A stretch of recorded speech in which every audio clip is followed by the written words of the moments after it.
So now we will gonna test if a remote control is covered with a towel. Will it still work? Let's see.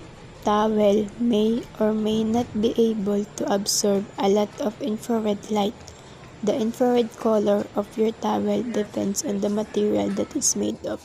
Cotton tends to absorb more infrared light than polyester, but this depends on how tightly the towel is woven.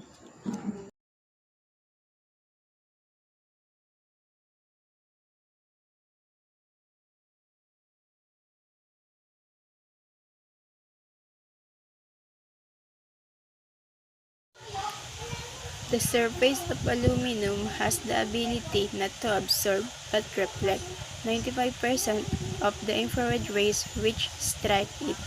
Since aluminum has shock allow mass to aeration, very little conduction can take place, particularly when only 5% of the rays are absorbed.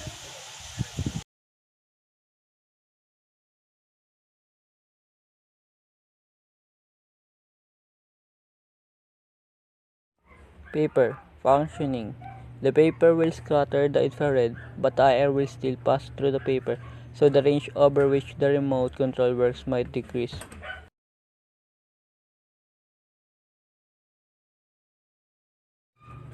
Plastic functioning.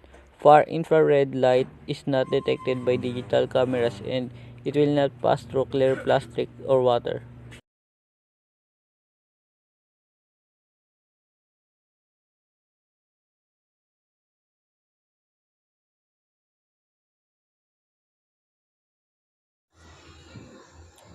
The remote control has an LED light in it which flashes really quickly to emit a message which is then picked up by the TV. The remote is called the transmitter and the TV is called the receiver.